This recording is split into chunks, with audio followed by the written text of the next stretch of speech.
At last, I finally got a hold of you. Oh dear, hurt all over. But what else could I do? You just wouldn't stop running, miss, no matter how much I hurt you. But well, our game of tag's come to a close now. Yes, you can't outrun the scary Boogie Man.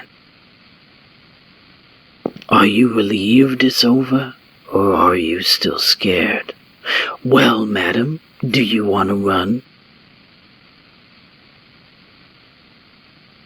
You're an unbelievable idiot.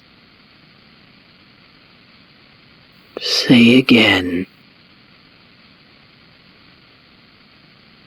I called you an idiot. You thought I was running because I was scared? You think I'm scared of you? Maybe you've spent too long in your little closet world to understand. You've convinced yourself that women and children are all scared of you. What were you planning once you caught me? Kill me? And then what? You'd go to kill Keith, right? You told me you had Keith in your hands. Whether he'd live or die was up to me. I guess that was true. And all this time you've been foolishly chasing after me. You could never kill him. I'm weak. I can't be as strong as Keith is. But there is something I can do, in all my weakness. If I can keep your attention away from Keith by running all the time, I'll run to the ends of the earth. You poor, stupid little Boogie Man. You really are such a child. You just love bullying anyone weaker than you. Go ahead. Have fun in your little world. Call yourself a villain, a monster. But I'll never let you bring my husband into it. Don't you dare lay a hand on him!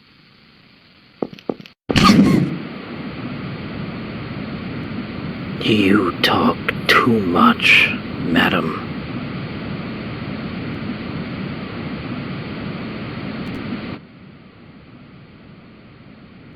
That's terrible. Let's hurry and look for Helena. She must be nearby. Keith? Keith! What are you doing? We have to hurry. Keith, are you listening? Hey, what are you staring at? Are you asleep? Get a grip! Come on!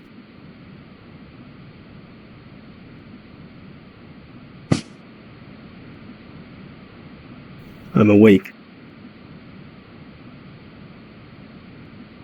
David, you look for Helena. She should be near. Huh?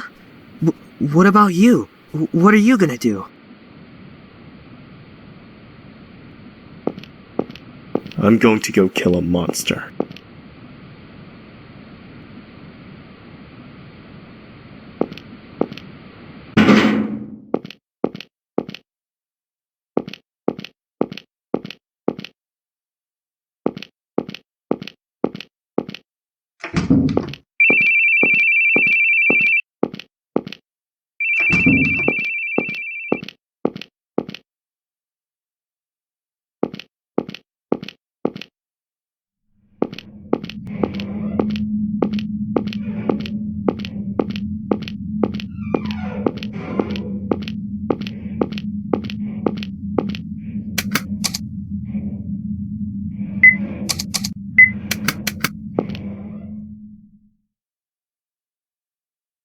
Wait, Dad? Leave the door open and don't turn out the lights in the hall. Why? The Boogie Man will come.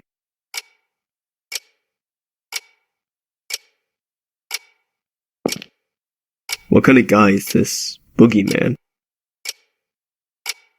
He has long nails and kidnaps kids. He lives in the closet. A kidnapper? Well, can't leave a guy like that on the loose. Alright, Dad'll give him a good beating. Hey, Boogie, you in there? What the? Hey, let go!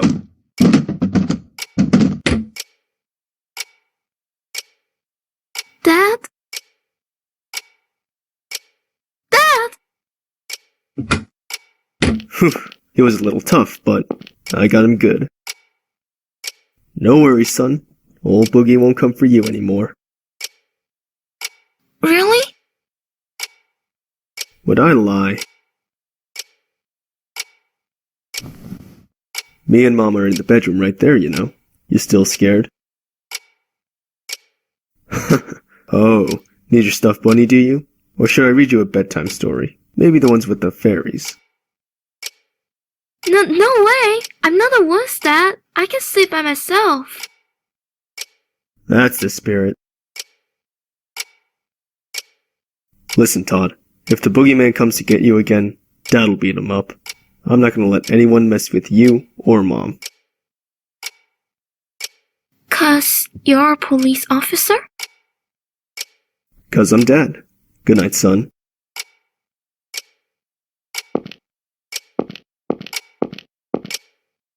Should I leave the light on? It's okay. I've got you and Mom. Good night. I love you.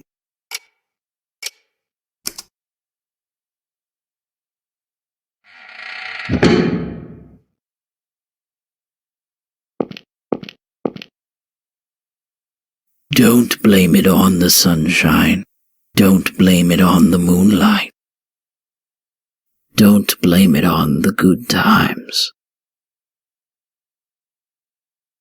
Blame it on the boogie. Have you ever thought about it, detective? Thought you have an enemy? Who or what it is, you don't even know. Maybe it doesn't even exist. Maybe it's all in your head. But you know there's something tormenting you, always making it so painful. You feel like the whole world's out to make you suffer.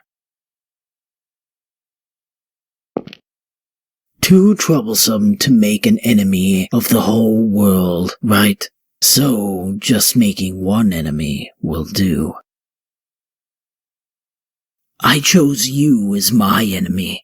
Have I become yours? Oh well, either way, we're gonna settle this right here. Let's end this wonderful game now. Can you beat this final boss and take back your beloved wife?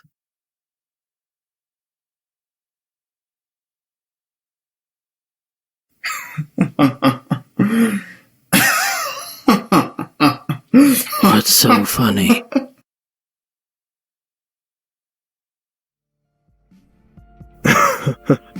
Boy, you're really having a blast, huh?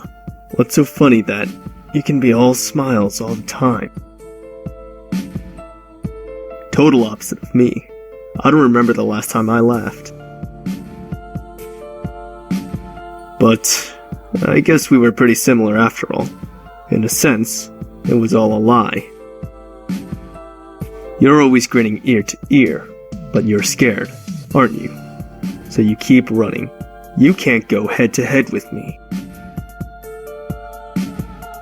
You and me are just acting. You're no scary monster, and I'm no paragon of justice. Final boss? Huh. A big baddie should be a pretty sly guy, shouldn't they? But taking hostages, always on the run, the only thing you can chase after is girls' rumps. You know, I wasn't planning to do anything with you. As long as the others were safe, I was fine leaving you be. I'd secure your hostages and scram, then just leave you to the local police. Because I'm not chasing you. You just keep running from me. What I'm really chasing after, sorry, but it ain't you. That's right, it's not you. You're my enemy. Spare me the sleep talk. Why would I make my enemy a dunce who just sneaks away? A coward who hides in the closet and threatens kids. And your enemy? Not me either. You've got a lot more enemies.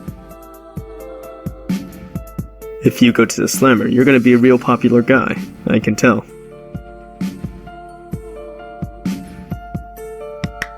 But this is a great chance. No hostages to get in the way. No one watching. So I can do whatever I like with you. Detective, criminal, that doesn't matter now. You've done the number one thing to get on my bad side. You chased after my wife's rump. That alone is enough reason for me to beat you down. Don't you think, Boogie?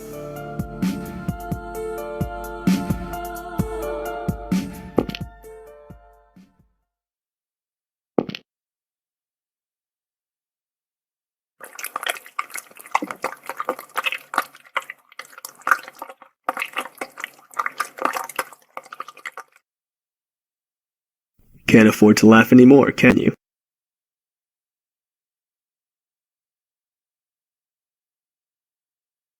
Back to your closet, Boogie Man. You don't have what it takes to make it over here.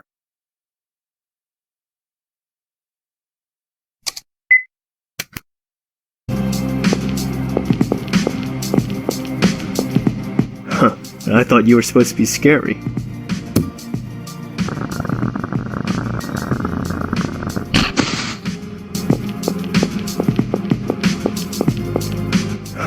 I thought you were supposed to be scary.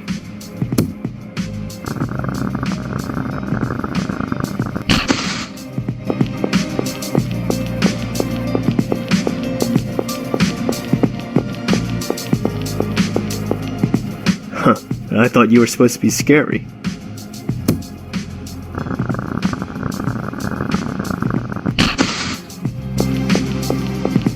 Huh, I thought you were supposed to be scary.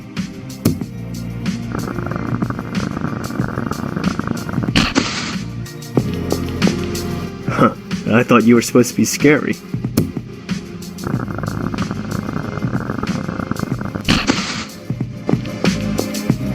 So is this just a warm-up practice, or are you actually gonna attack? Oh, is that it? I was just about to have fun.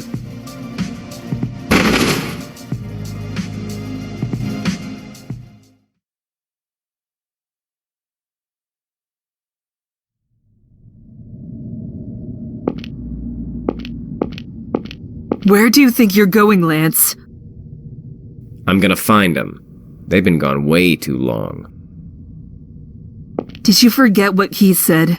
It'll be a burden on him to move around on our own. Well, then after all's said and done, we'll tell him we did just what he said. Of course, you might have all gone stone cold by that time. Don't joke about things like that. Sounds like a joke to you? We got 2, maybe 3 corpses around here? What part of don't you get?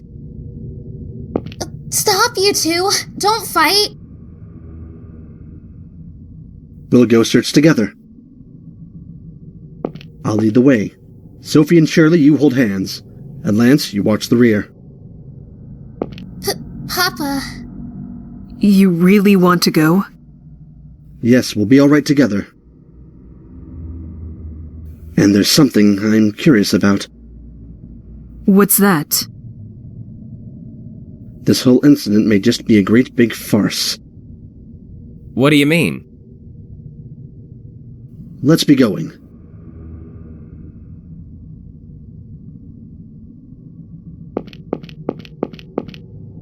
Helena! Where are you? Helena!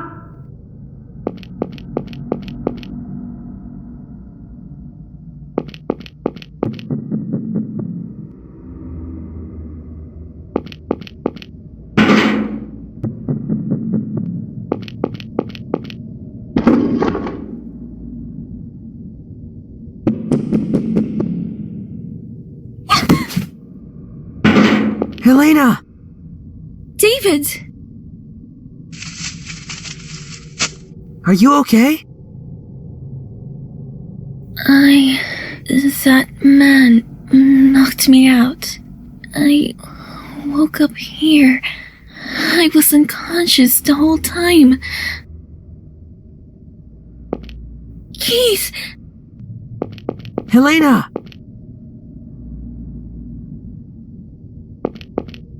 Keith! Where are you?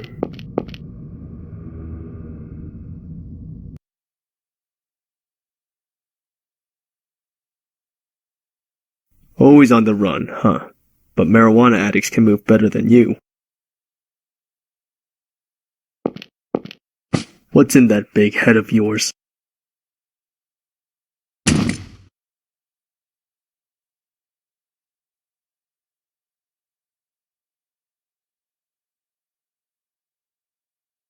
Brendan?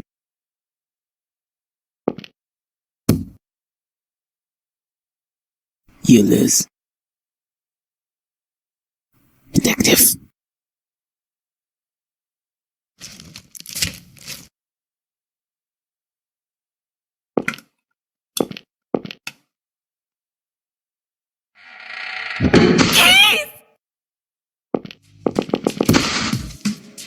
You're Brendan?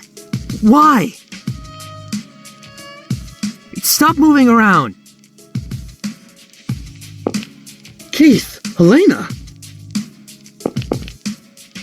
We have to stop the bleeding. Liz! Richard, help me out! Sophie, find something to tie him with.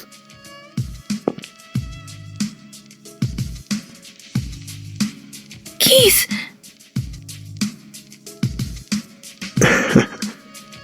Got you. Keith? You... Helena, when we get home, let's finish our conversation. No more running. No! Keith, stay with me, please! Keith!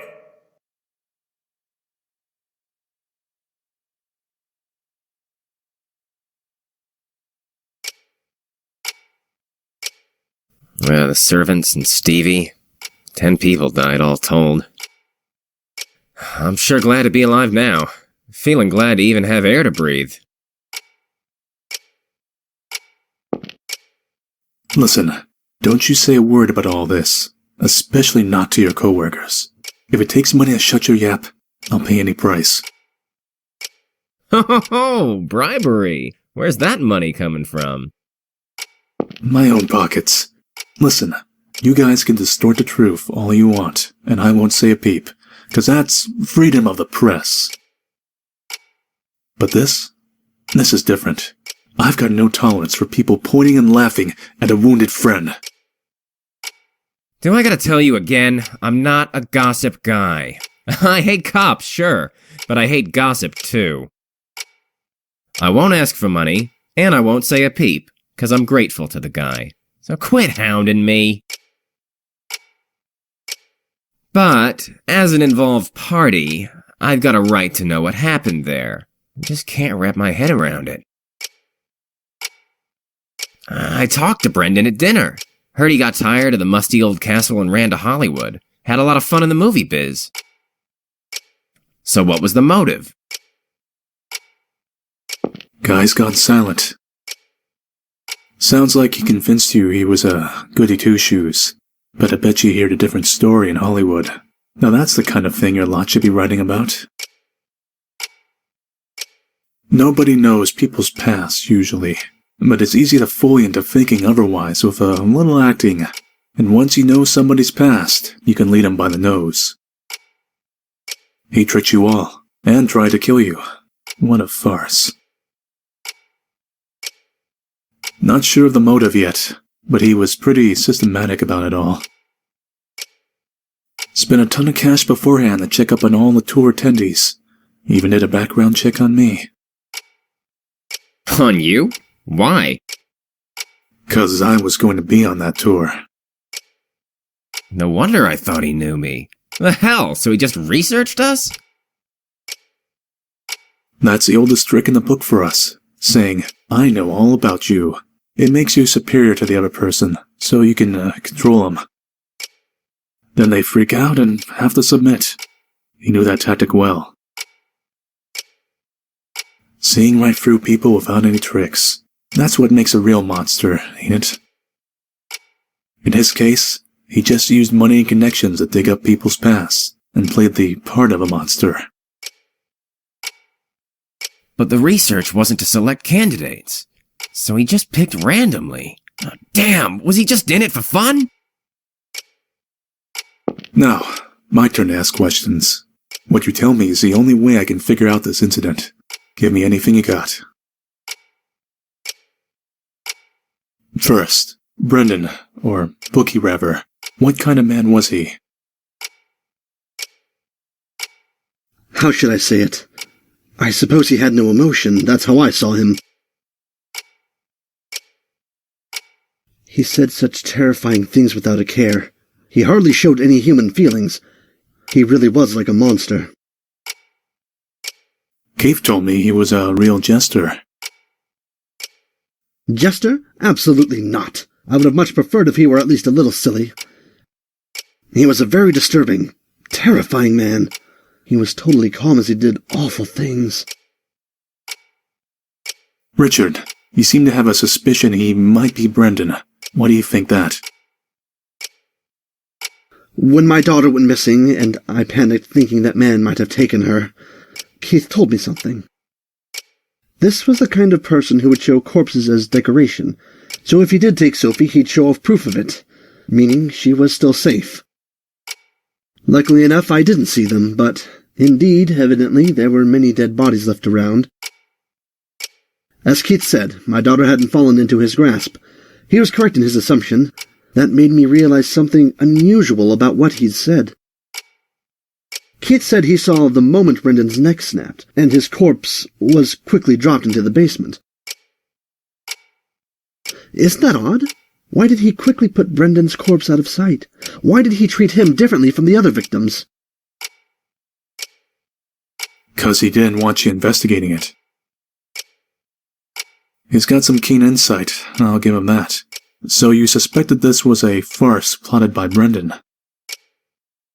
No, well, I suggested that since Keith hadn't checked the corpse, he might still be alive.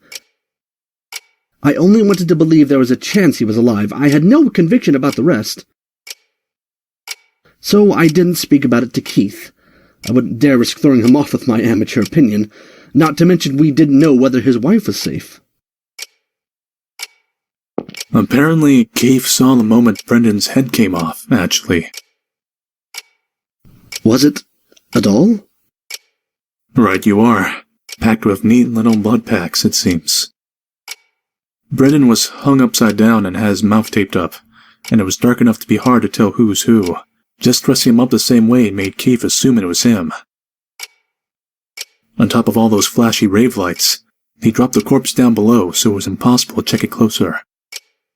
And since Keith saw the tour conductor killed right after that, of course, he'd think Brendan was killed too.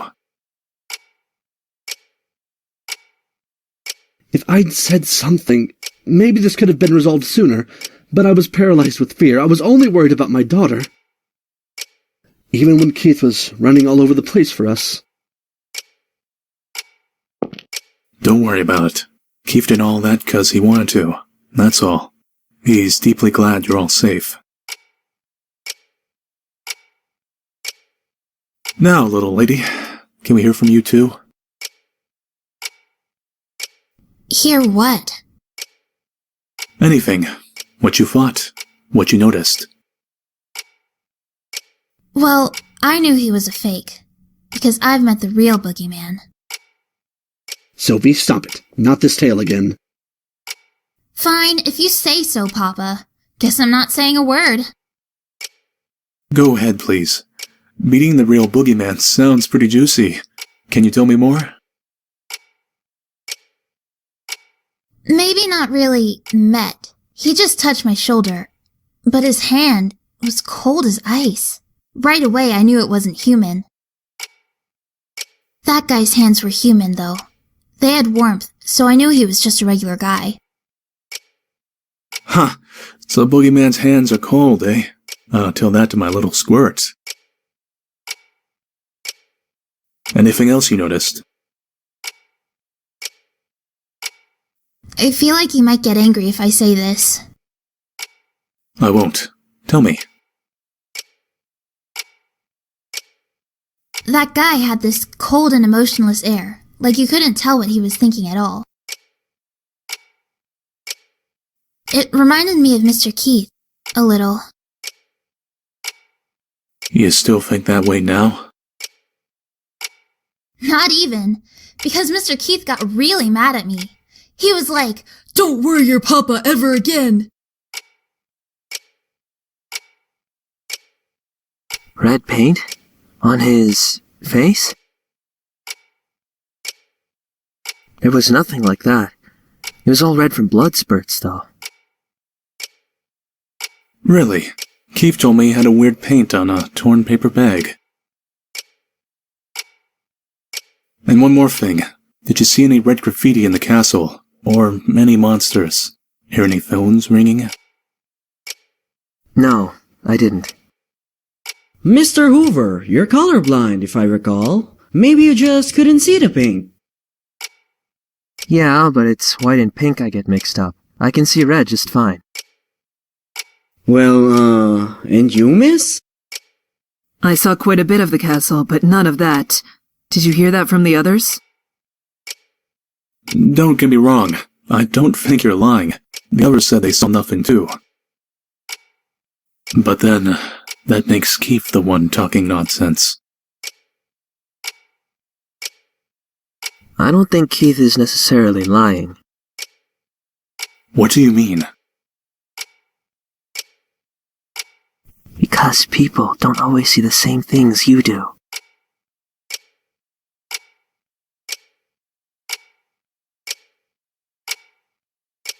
Thanks for the assistance, you two. Sorry about calling you in 2 weeks after the fact. Is not everything settled yet?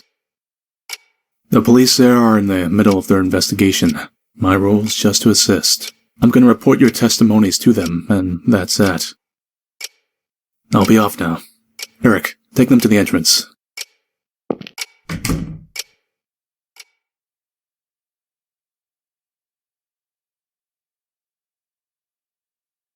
When our son died, I thought my own life was over too. I couldn't think about anything. Nothing had any taste. But tears would suddenly come anyway. I don't remember anything about what I did back then, but I do remember one thing. That Keith was always at my side. When I wailed and shouted, he'd hug me, stroke my hair, say it was okay.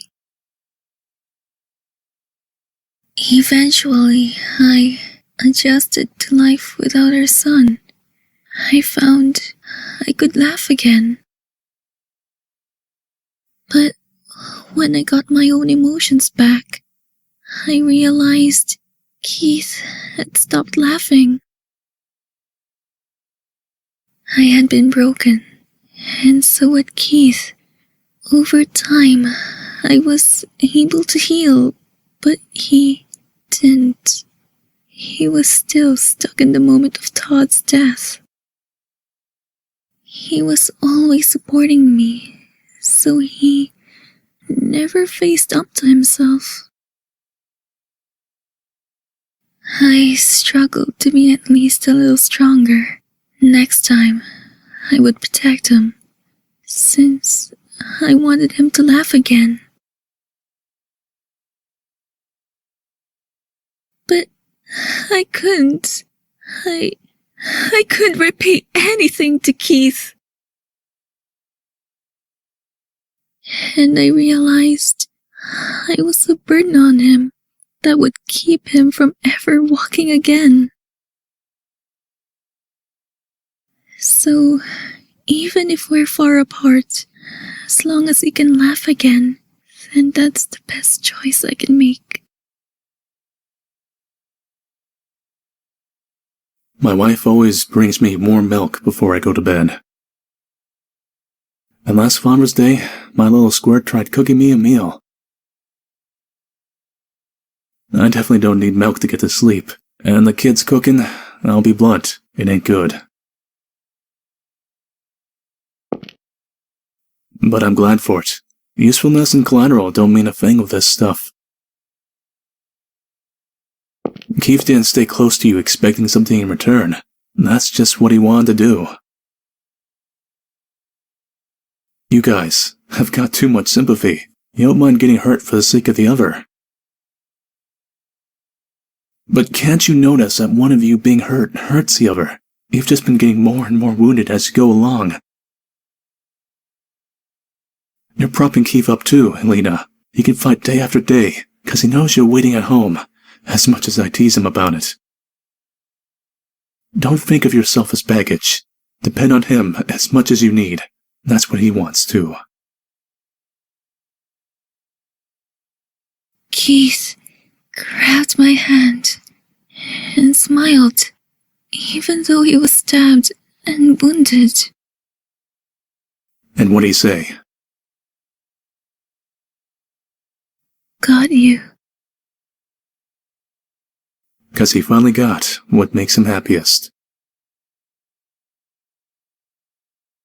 But, man, too much discrepancy between your guys' testimonies and Keith's. Just how am I gonna report this to their department? Hey, Helena, he went back home from the hospital today, right? Can I come talk with him now? I'm sorry. Before he goes back home, there's a place he's going to visit. And I'm planning to head there myself.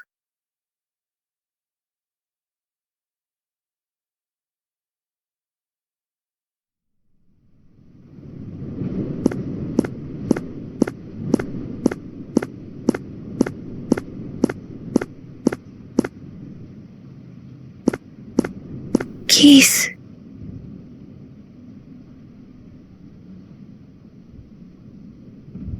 I've always wanted to cry like this.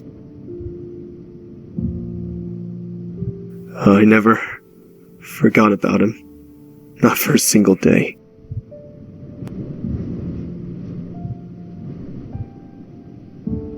Ever since he died, I was scared.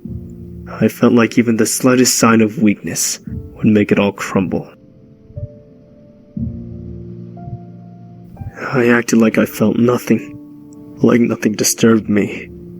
I thought then I might be able to fool everyone, even myself. It was so stupid. I was broken a long time ago. It was all garbage, but I acted like a champion of justice. It always felt off. Whoever I was working for, I never felt repaid.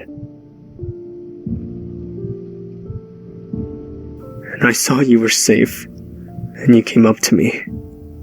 Finally, I felt happy again.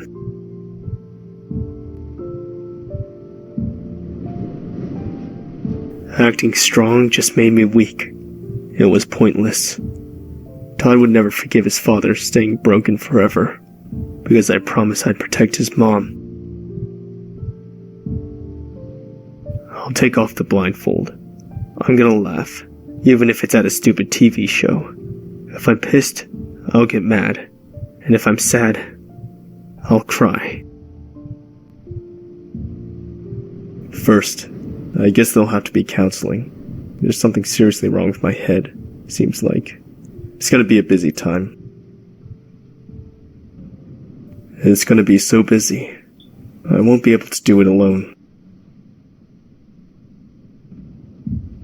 Helena, I don't think I can deal with just being a good loser.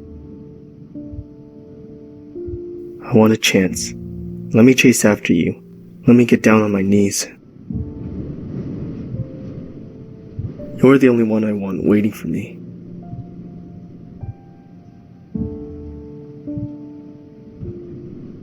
There's no need for a chance. Didn't I tell you? Divorce or decide. I've decided. Haven't you too?